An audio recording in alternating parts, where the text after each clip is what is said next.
नमस्कार दोस्तों, मैं विक्रांत राहुल पब्लिक समस्या और मेट्रो लाइफ की तरफ से आपके सामने आज ऐसे शख्स को सामने पेश करने आया हूं जिनका नाम है एडवोकेट ज्योति जेठमनी जी।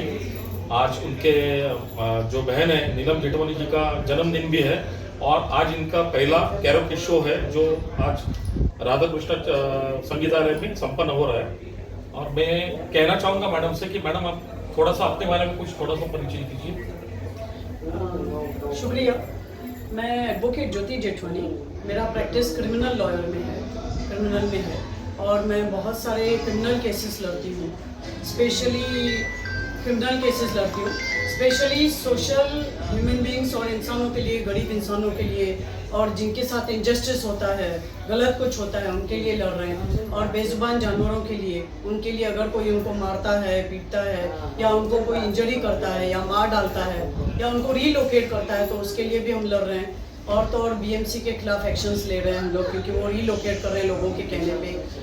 अब तो ऐसा भी हो रहा है कि एक दो जगह पे पॉलिटिशियन और पॉलिटिकल उनके कार्यकर्ता लोग उनको हर्ट कर रहे हैं और रीलोकेशन का बहुत ज़्यादा कर रहे हैं। तो उनके खिलाफ हम अभी क्रिमिनल केसेस फाइल करने वाले हैं हाई कोर्ट में और लोअर कोर्ट्स में भी।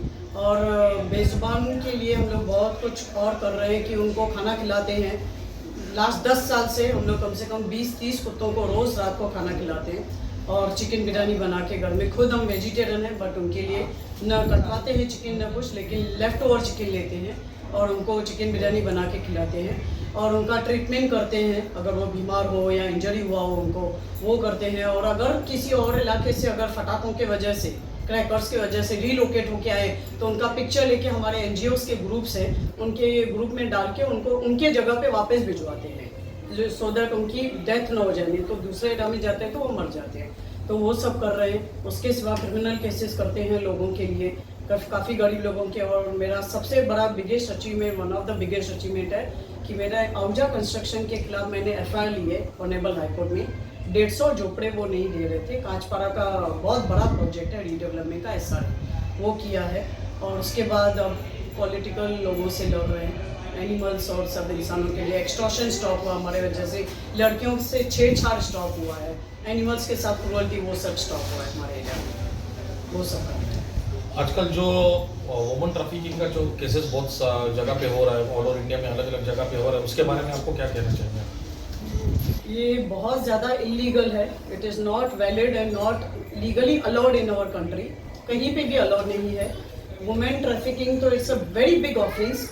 वहाँ पे जैसे उस चीज़ की कंप्लेन होती है इमीडिएटली एफआईआर लॉन्च की जाती है और उनको वुमेन्स को वहाँ से छुड़ाने की बहुत ज़्यादा कोशिशें की जाती है। और अगर वो चीज़ नहीं हुई और किसी की हमारे पास कंप्लेन आई तो हम डेफिनेटली उनके फेवर में जाते हैं, उनको बहुत ज़्यादा सपोर्ट करते हैं और उनको कैसे भी वो जगह से वापस लाके अपने उनके घर में और परिवार में भिजवाते हैं। एनिमल एक्टिविस्ट का जो आपका अभियान है जो सिर्फ इसी क्षेत्र में, मुंबई क्षेत्र में चल रहा है, क्या आप ऑल ओवर महाराष्ट्र या ऑल ओवर इंडिया में चलाना चाहोगे? एज ऑफ नाउ मुंबई में चल रहा है। हम definitely all over Maharashtra, all over India में करना चाहेंगे।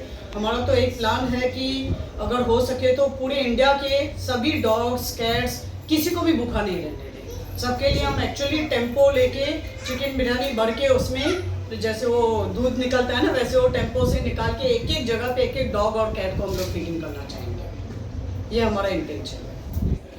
कौन सी एनजीओ आपके साथ इसमें जुड़ी हुई है? हमारे साथ चीयर्स फॉरएवर हैं और पाल ग्रुप के हैं जो कुदलकर सर हैं, वो खुद भी पुलिस वाले हैं, सीनियर के हैं कुदलकर जी हैं, और उनके ग्रुप में हम लोग इन्वॉल्व हैं।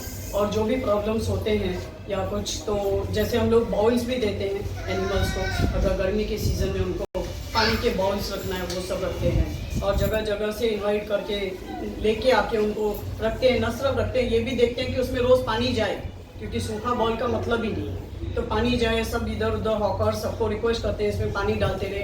अगर वो नहीं डालते तो हम देखते हैं कि डालें, नहीं तो मैं खुद जाके पानी डाल के आती हूँ हर जगह। तो वो सब भी देख के रहते हैं कि उनको प्यास और भूख का कोई प्रॉब्लम ना हो। राज्य सरकार की तरफ से और म्युनिसिपल कॉर्पोरेशन की तरफ से आपको कैसा सपोर्ट मिल रहा है? आज तक एक्चुअली म्यूनिसिपल कॉरपोरेशन की तरफ से कोई भी सपोर्ट नहीं मिला है। मैं डेफिनेटली चाहूँगी कि उनके तरफ से सपोर्ट मिले। तो हमें जैसे अभी ऑनरेबल सुप्रीम कोर्ट की जजमेंट है तो हमें डिफरेंट लोकेशंस और जोन बनाए दिए जाए कि जहाँ पे वो एनिमल्स को हम लोग खिला पाएँ और नॉन स्टॉप और किसी इंसानों के इंटरफेरेंस के बगैर उनको खिला पाएँ, जो आजकल बहुत हो रहा है। मैं खुद फीडर हूँ, जाती हूँ जब रात को 12-12 1-1 बजे खिलाने को, तब भी बहुत प्रॉब्लम्स फेस करती हूँ और बहुत सारे लोग आर्ग्यू करते हैं। मैं तो चलो लीगल एक्शन ले सकती हूँ, लेकिन और लोग नहीं ले पाते हैं। तो वो चीज़ जोन्स बनने चाहिए जहाँ पे उनको फीडिंग के लिए कोई इंटरफेरेंस न करे, कोई हैरेस ना करे और उनको कोई तकलीफ ना दे। न सिर्फ ये बीएमसी के तरफ से स्ट्रिक्ट उनको भी वार्निंग होनी चाहिए, वहाँ पे पार्किंग भी ना हो, क्योंकि वो जहाँ पे बोर्ड लगा के जाते हैं वहाँ पे लोग अपनी पार्किंग करना शुरू कर देते हैं। तो कहाँ जाएंगे एनिमल्स के लिए तो एक ही जगह छोड़ी जाती है, जो ऑनरेबल सुप्रीम कोर्ट ने ऑर्डर किया उनके हिसाब से। Thank you madam.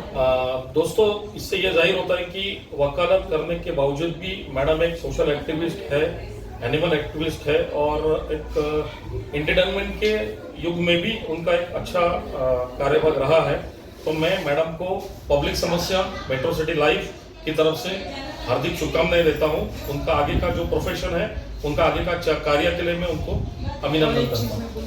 ये जो शोज है ना, हम लोग ने म्यूजिकल शोज, एक्चुअली हम लोग म्यूजिक लवर हैं बहुत ज़्यादा। उसके बाद जैसे देखा कि म्यूजिकल शोज हो रहे हैं, हमारे दिमाग में पहली चीज़ ये आई कि जब भी हम म्यूजिकल शोज करेंगे, हमारे सबके सब शोज में only for charity work, only for animals, और हम लोग ऐसे ही करेंगे। जब भी जो भी शोज करेंगे, जो भी उसमें हम लोग को इनकम हुआ वो डेफिनेटली हम सब एनिमल्स के तरफ ही डालेंगे। उनके इलाज में, उनके खाने पीने, उनका इलाज बहुत ज़्यादा कॉस्टली है, उनके वेट्स बहुत कॉस्टली है। एक इंजरी या एक एक्सीडेंट हो जाए तो 30 से 50 हज़ार का खर्चा होता है एक डॉग के ऊपर। तो वो सब करना बहुत ज़रूरी है, क्योंकि नहीं तो कई डॉग्स हम लोग के पास वीडियो हो जाते हैं, बहुत कुछ हमने आंखों से देखा हुआ कि ऐसे रास्ते में मर जाते हैं। तो उससे ज़्यादा दुख बर्दाश्त नहीं होता।